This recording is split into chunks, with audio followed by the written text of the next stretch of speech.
Hey guys, welcome back to my channel. और आज की मॉर्निंग हुई है सुबह, मतलब तो आज मैं जा रही हूँ अपने भाई से मिलने। मतलब मेरा कज़न ब्रदर है, वो आया हुआ है पुणे, तो मैं जा रही हूँ उससे मिलने के लिए।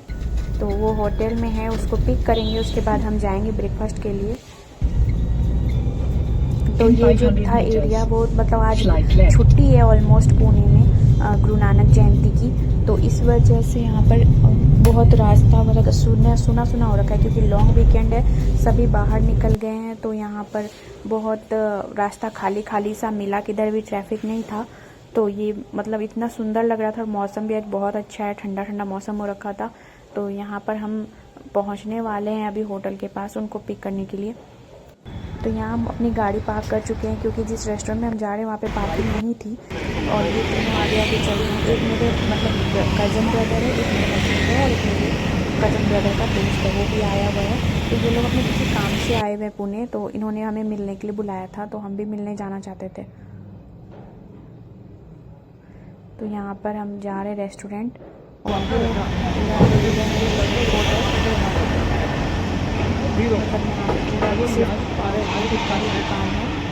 पूरा देख सकते हो आप बेकर्स। तो ये VFB है, जहाँ पे हमें क्लब कचौरी मिला था, तो हमें लगा कि यहाँ पे क्लब कचौरी बहुत टेस्टी रहेगा, इस वजह से हम यहाँ गए।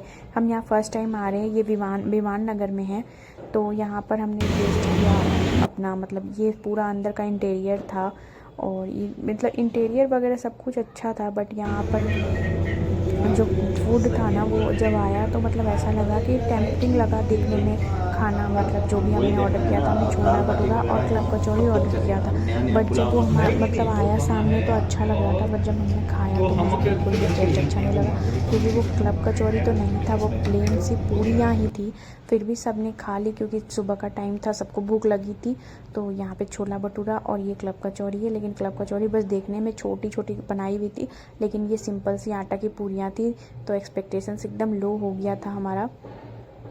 फिर हम उनको ड्रॉप करके, मतलब उनके होटल ड्रॉप करके हम निकल गए अपने घर की तरफ, क्योंकि हमें भी बहुत थकान हो गई थी। हमने उन्हें थोड़ा पुणे घुमाया, मतलब पूरा गाड़ी में, तो हमें बहुत ज़्यादा थकान हो गई थी। फिर हमने ना बेंगलोर से, मतलब वो भैया जो बेंगलोर से आए थे, तो मैंने ना बेंगलोर से बिरयानी मंगाई थी। मेघना की बिरयानी बहुत फेमस है, बहुत टेस्टी है। जब हम बेंगलोर में थे तो हम बहुत खाते थे। तो मैंने अब हम लोगों ने बेंगलोर से स्पेशली बिरयानी मंगाई थी, और हमने अब यहाँ खा रहे हैं। आई होप आप लोग सब अच्छे होंगे। अच्छे क्या ही होंगे, जो यूट्यूब पे हैं, जिनका दिल है, जिनके अंदर आत्मा है, और सही में जिसको तकलीफ़ होती है किसी के तकलीफ़ से, उसको क्या ही अच्छा लग रहा होगा यूट्यूब देख करके। मतलब अभी 1 वीक तो हो गया होगा, 4-5 दिनों से 1 वीक कंप्लीट हो गया है ये कंट्रोवर्सी को चलते हुए। लेकिन इन सब में सबसे ज़्यादा जिसको तकलीफ़ हुई है वो है सिर्फ़ और सिर्फ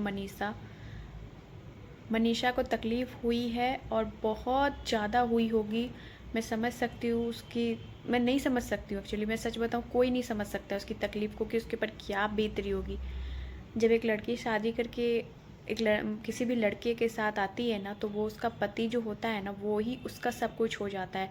वो सुबह आँख खुलता है जब से लेके रात को सोती है ना, और उसके बच्चे जब तक नहीं हो जाते हैं, तब तक उसके लिए उसका पति ही सब कुछ रहता है। सब कुछ वो अपने पति के लिए करती है, उस मतलब उसकी दुनिया ही हो जाती है। और जब इस तरह का मैटर होता है ना, कि कोई दूसरी लड़की आ गई, या कोई दूसरी औरत उस लड़की की जो पति की ज़िंदगी में आ गई है, तो उसकी दुनिया ही उजड़ जाती है। मतलब क्या बोलूँ, उसकी दुनिया ही ख़त्म हो जाती है। कि मतलब जिस पति को वो अपना सब कुछ मानती थी, जिस पति के लिए वो सब कुछ करती थी, वो पति किसी और औरत की तरफ आकर्षित हो रखा है, वो पति किसी और लड़की के प्यार में पागल हो रखा है। तो क्या बीतेगा उस लड़की के ऊपर, जो उसको अपना जो उसका पति था, जिसको वो अपनी दुनिया मान रखी थी, कितना बुरा लग रहा होगा। मतलब सब बोल रहे हैं ना कि एक हो जाओ, एक हो जाओ। मैं भी चाहती हूँ कि वापस से ये दोनों एक हो जाएं, मनीषा और सचिन। लेकिन क्या बोलूँ, वो जो एक हो भी जाएगी ना, तो पता नहीं उसको वो मतलब अफेक्शन और वो प्यार पहले जैसा नहीं रहेगा। मतलब एक जो अपनापन, जो ट्रस्ट था ना, वो कहीं ना कहीं ख़त्म हो गया। और हर बार अब क्या होगा, वो किसी अदर लड़की से किसी भी चीज़ को लेके बात करेगा ना, मतलब अगर ऐसा तो नहीं है कि लाइफ बहुत बड़ी है, मतलब अभी लाइफ में बहुत कुछ चलेगा, तो ज़िंदगी में मान लीजिए किसी काम से रिलेटेड वो कि कोई बात कर रहा होगा किसी लड़की से, तो मनीषा का दिमाग ख़राब हो जाएगा, मतलब उसको शक होगा, उसको वो ट्रस्ट वो ज़िंदगी में नहीं बना सकेगा। और वो लड़की बहुत कुछ बर्दाश्त कर रही है, की है और कर रही है, अभी भी कर रही है। मतलब ऐसा हो रहा है कि वो अंदर से घुट रही होगी कि वो अपने पति से लड़ना भी चाह रही होगी, लेकिन दुनिया की वजह से वो लड़ भी नहीं पा रही होगी कि मुझे अपने पति को खोना नहीं है, मुझे हारना नहीं है। ये लड़ाई मतलब उसकी खुद से ही लड़ाई चल रही है, उसकी लड़ाई उससे खुद से ही चल रही है। भगवान बस उसको हिम्मत दे कि वो इस सिचुएशन से बाहर निकल जाए, क्योंकि सबसे ज़्यादा कठिन सिचुएशन सिर्फ़ और सिर्फ उसके लिए है और किसी के लिए नहीं है, और किसी के लिए भी नहीं है। जिसने जिसको जो करना था कर लिया, जिसको जिसको जो जो करना था उसने कर लिया, इस सब में पिस गई बेचारी वो।